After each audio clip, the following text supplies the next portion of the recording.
Morning students. Our today's topic is representation of functionals on a Hilbert space. So the first theorem based on this is Riss representation theorem for bounded linear functionals, which states that in a Hilbert space H, for every bounded linear functional f, we have a representation in terms of inner product, which is given by f of x is equal to inner product of x with z. Here this z depends upon the function f and is uniquely determined by the function f, and also the norm of z is same as norm of f. It means in a Hilbert space, if we have a bounded linear functional, in that case we can find correspondingly an element z from the Hilbert space H such that this element is uniquely determined, and with the help of this element we can represent the functional in this form. Now we are to prove this theorem. So we will prove this theorem in three parts. Firstly, we will prove that the function f has this representation. In the second part, we will prove that z is uniquely determined, and in the third part, we will prove that norm of z is same as norm of f. So let us first prove the first part. The equation 1 is satisfied. We have to prove this. Now if we take f is equal to 0, then by taking z is equal to 0, on the right hand side of equation 1 we get inner product of x with z, which will become inner product of x with 0. Inner product of any element with 0, that is 0. So we get this quantity as 0. Also f is 0. This side is 0, this side is 0. So the equation 1 is satisfied in this case when f is 0. Now let us consider the case when f is not equal to 0. Now if f is not equal to 0, in that case z will also be not equal to 0, because as we already discussed, if we take z is equal to 0, in that case f is also 0. Now also we can see that for all those elements x which belongs to null space of f. Null space of f means the space consisting of all those elements whose image under function f is 0. It means for x belonging to null space of f, we have image of x under f, that is 0. Now if the equation 1 representation exists, then f of x is equal to inner product of x with z implies that for fx is equal to 0, we have inner product of x with z is 0. Now this element is from null space of f and its product with z is 0. It means z belongs to the orthogonal complement of null space of f, or we can say that z is orthogonal to null space of f. Now as we already discussed, null space is a vector space, and that is also closed because for every bounded linear operator, its null space that is always closed. So here f is bounded linear functional, so its null space that will be closed. Also the function f, functional f that is not equal to 0, it means there will exist an element from Hilbert space H whose image under f that is not equal to 0. It means we have taken that element as x. X is an element belonging to the Hilbert space such that its image under f is not equal to 0. Now because image of x is not equal to 0, it means x does not belong to null space of f. It means null space of f is proper subset of H. Or we can say that null space of f that is not equal to H. Now we will use projection theorem. To use projection theorem, we need a Hilbert space and its closed subspace. Now here, because H is Hilbert space and null space of F is closed subspace of the Hilbert space H. So we can use projection theorem. So according to projection theorem, Hilbert space H can be written as the direct sum of the closed subspace and its orthogonal complement. Here, null space of F is the closed subspace of H. So we can represent H in the form of this direct sum. Now, because H is equal to NF direct sum orthogonal complement of null space of F, therefore we can say that NF complement not equal to 0. Hence, we can say that if this is not equal to 0, it means there will exist a non-zero element in this space. So let us take Z naught is non-zero element of orthogonal complement of null space of F. Now, with the help of this element, let us define an element V by f of x into Z naught minus x into f of Z naught. Here this x is an arbitrary element of the Hilbert space H. Now let us find the image of this element V. So let us find f of V. Substituting the value of V here, and because f is linear functional, so by property of linearity we have f of x into f of Z naught minus f of Z naught into f of x. Now these two terms are cancelled out, so we get f of V is equal to 0. It means image of V under F is 0. So by definition, it means V belongs to the null space of F.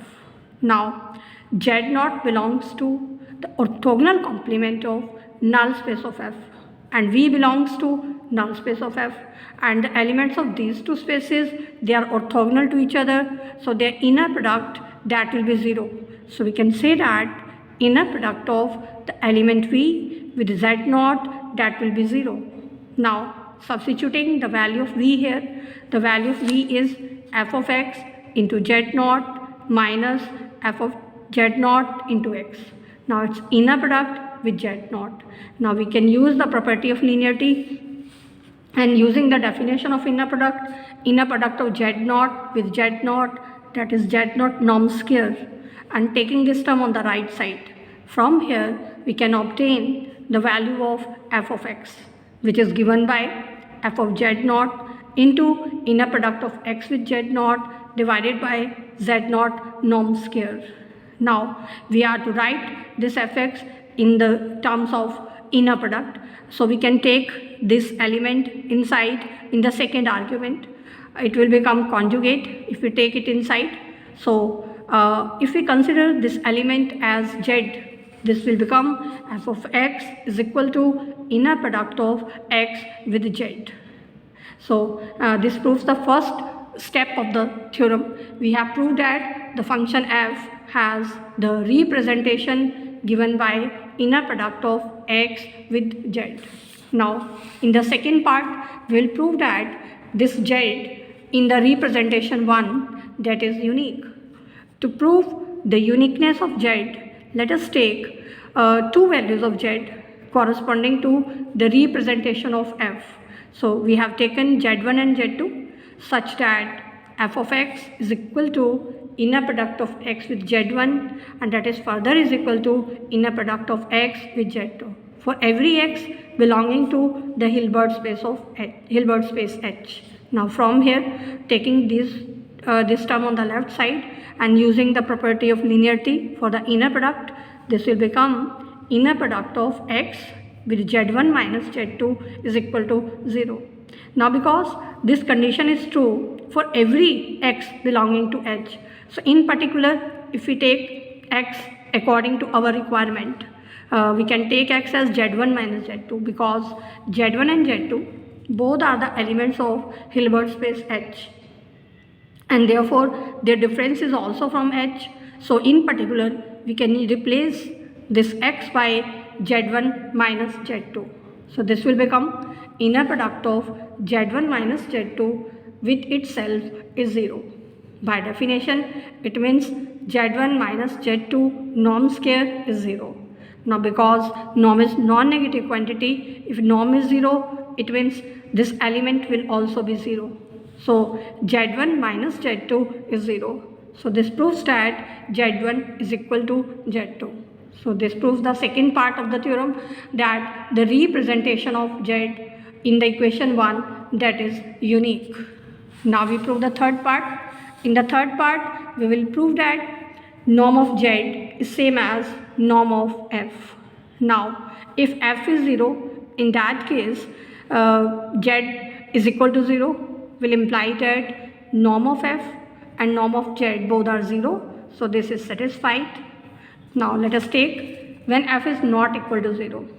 As we already discussed in the first part, if F is not equal to 0, in that case Z will also be not equal to 0. Now let us find Z norm square. By definition, this is inner product of Z with Z. Now using the representation which we proved in the first part, because f of x is inner product of x with Z. So if we replace x by Z, this will become inner product of Z with Z. So we can use here. So by this definition, inner product of Z with Z, this is f of Z. Now because f is bounded linear functional, so by definition of bounded linear functional, its mod will be less than or equal to norm of f into norm of Z. Now because Z is non-zero, its norm will also be non-zero. Dividing throughout by Z norm, we get Z norm is less than or equal to norm of f.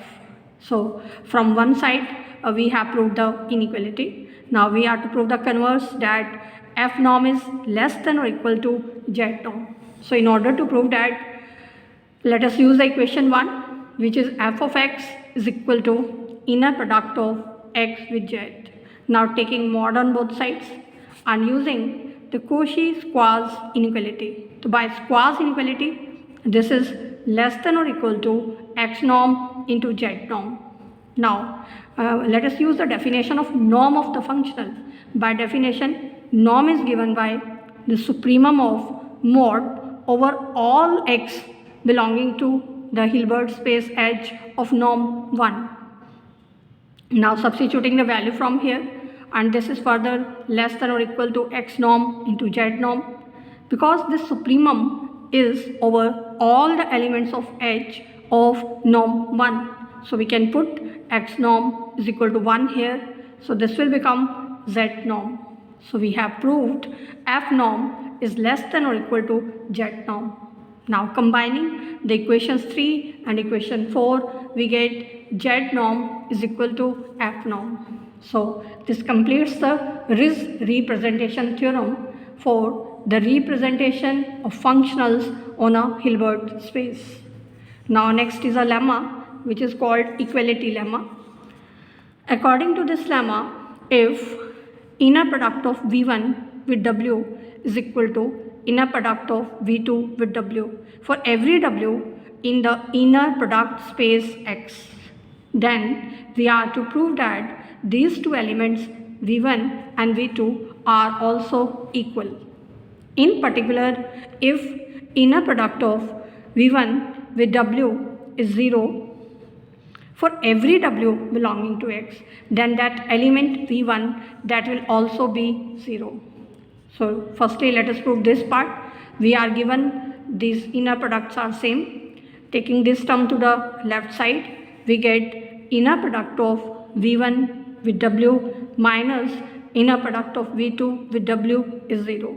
So from here, by using the property of linearity, this will become inner product of V1 minus V2 with W is equal to 0. Now because V1 and V2 belongs to the inner product space X, so V1 minus V2 will also belong to the inner product space X. And because W is any arbitrary element of inner product space X, so in particular if we take W is equal to V1 minus V2, so the previous equation will become inner product of V1 minus V2 with itself is 0. It means V1 minus V2 norm square is 0. And because norm is 0, so the element will also be 0. So from here we get V1 minus V2 is equal to 0. It means V1 is equal to V2. So this proves equality lemma. Now we'll prove the particular case if inner product of V1 with W is 0. Now because this condition is satisfied for every W belonging to the inner product space X. So in particular, if we take this element as V1, because V1 is also the element of X. So this condition will become inner product of V1 with V1 is 0. It means V1 norm square is 0, norm is 0, so the element will also be 0. So this completes the lemma.